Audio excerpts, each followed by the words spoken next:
Joining us now, running for Congress, is Brian Mast. He is in Florida, and Mast, a Republican, trying to win the seat that is now held by Patrick Murphy. Remember, Patrick Murphy running for U.S. Senate now against Rubio. Rubio is going to win that race.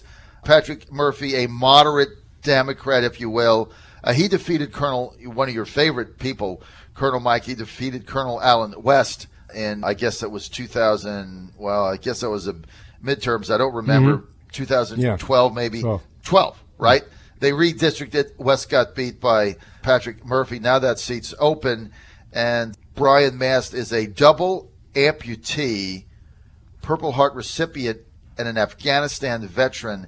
His opponent, the Democrat there, Randy Perkins, is a multimillionaire self-funder who recently questioned whether Brian's military service qualifies him for Congress and happily took credit for paying for his VA health care. These people. He also told a double amputee to be a man and stand behind your own ads. That's kind of nasty. But look, the Democrats will do anything to win. And joining us now, veteran and a Republican candidate, I think that's the 18th district, if I'm not mistaken. I'm doing this off memory. Brian Mast. Hey, Brian, good to have you with us. I think you hit all the pertinent points there. You did pretty well off memory. I know, it's strictly memory. I don't know how I remember all this stuff, Brian. I have no idea, but you're in the 18th district, right? That's exactly at Florida's 18th congressional district. Okay, nailed that. And I think that's like the West Palm Beach, Martin area down in there. You're exactly right. We're just north of West Palm Beach, Martin, St. Lucie County. It's just north of the Trump Command Center, his house. That's right, at Mar-a-Lago. Exactly. Let me just ask you this, Brian, straight out. You're a double amputee, Purple Heart recipient, so you're running for Congress in a wheelchair, right? I mean, how tough is that? Just give our audience a sense of what you're up against every day, Brian. No, I haven't been in a wheelchair in some time. The fact is, I've been on prosthetics since shortly after I was injured. Prosthetics every day. I get around pretty well.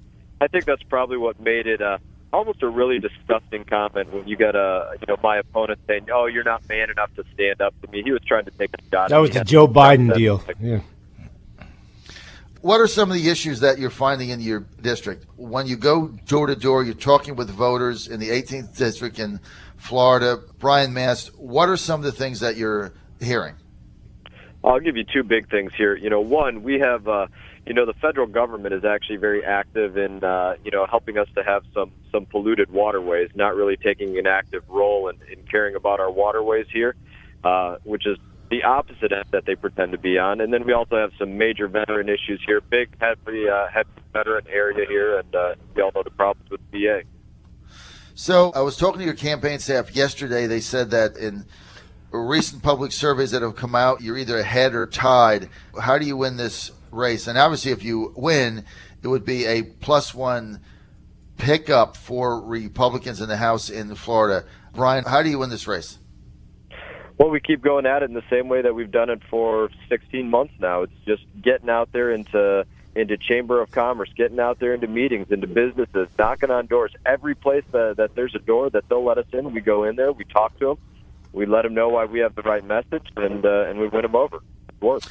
What has been the reaction down there to Trump? Are you going to run ahead of Trump or behind him? In my district, I'm probably going to outpace him, but he's going to win my district. But I'll probably outpace him by a little bit. All right. So if Trump wins your district, then I would have to think, Brian, that you would be in a commanding position to win that congressional seat, right? That's exactly. He's going to help out the seat here. It's a R3 seat. So slightly more Republican than Democrat. Obviously, Colonel Allen West was defeated in this area, so it's not to say that it can't go the other way. It has. People certainly are paying attention to which candidate they're voting for, and so in that, Trump is not going to hurt me here, but he's not necessarily a big boost either. Now, let me just ask you something else. When Patrick Murphy beat Colonel West and he won the seat, Murphy, a former Republican, positioned himself as a moderate Democrat, if you will. Your opponent now, Democrat Randy Perkins, multimillionaire self-funder. Where does he stand ideologically? I think ideologically he's proven to be anything but a moderate individual. You pointed out some of the highlights of what he said already. He goes out there and tells me I should be thanking him for his tax dollars paying for my VA care. He says over and over and over again, the solutions to fixing this country is to print more money for this, print more money for that. I don't know if he's applying for a job at the Fed Reserve or somewhere else. But, he is on the wrong side of the page, pro-Obamacare, pro-minimum wage hike, anti-business guy, which is not what you'd expect out of somebody that's done well in business, but that's where he finds himself. Give us a sense of voter enthusiasm in Florida. Enthusiasm for Trump, enthusiasm for Clinton. Is it about even? Do you see any difference? Well, I'll give you a couple things. I spent my career as a bomb technician in the military. I did a lot of what they call principal protection, where you go out there, you travel around the country, you got to do protection details for president, vice president, candidate. Well, Joe Biden, Vice President Joe Biden was down here yesterday. I was able to connect with some of my old teammates from the Army who were down here doing protection for him. They were expecting 1,800 people. They ended up getting about 180 people, and half of those were media people. So the excitement for that side is not what they're looking for. When you get a Donald Trump rally here, or you go past half the intersections here, they're crowded with Trump signs, Trump supporters. You're seeing a lot of excitement on the ground. One of the things that is amazing is the level of enthusiasm that Trump gets down there when he has these rallies in Florida. It's like everywhere he goes, he's getting 20, 25,000 people, whether it's Tampa, St. Augustine, Orlando. Obviously, big support for him in the Panhandle. Some people think he could get, over 70% in the Panhandle. On the other hand, our senator from Virginia, Tim Kaine, very nice guy, by the way, Brian Mast. He's been on my show probably 100 times. I have him on every other week. And he's a good guy. He's just a good guy. But, he goes to Miami, he gets 32 people. How do you do a rally as a vice president and get 32 people? How is it even possible? Well, obviously, the ticket there is simply not exciting. It's not rallying the base. Overall, you can look at it and say, they're corrupt and they're lying to us on a number of different levels. But you're talking about them bringing us in the wrong direction on national defense, or thinking that, people aren't paying their fair share and we need to tax other people more and more and more. Most of us, I think, are just looking for somebody that's going to look us in the eye and tell us the truth. We know we're not all going to agree on every single issue, but don't pretend as though we're not smart enough to want the truth. I think most of us do. Absolutely. Okay. Now, Brian, final word here.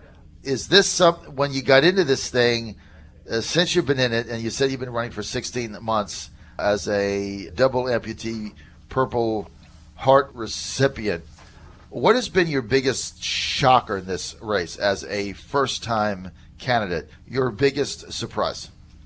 Just how nasty politics really is. I'd never been in politics at this level before, and so people tell you, are you sure you want to do it? It's a really nasty game. Man, people will say and do absolutely anything against you simply to win. They pull things out of places, where the sun doesn't shine, just absolutely make things up just to win. And that is amazing to me, that people will say and do anything. All right. Now, if people want more information, Brian, on your campaign to replace Patrick Murphy in the 18th district in Florida, where do they go? That's easy. That's my website. It's mastforcongress.com. Mast, like on a sailboat. All right, mastforcongress.com. Now, when you get elected, are you going to come on my show, Brian, on a regular basis? If you ask me, I'll be there. I haven't turned anybody down yet. All right, good man. Hey, good luck, Brian, in your campaign. Thanks for being with us. Thanks for the update. Again, more information, mastforcongress.com. Thank you, Brian. Thank you for all you've been through, for your service to us as Americans, keeping us free. And, man, I want to see you in Congress so bad. Thank I'll you. see you there. It was my honor. I was honored to do it. All right, sir.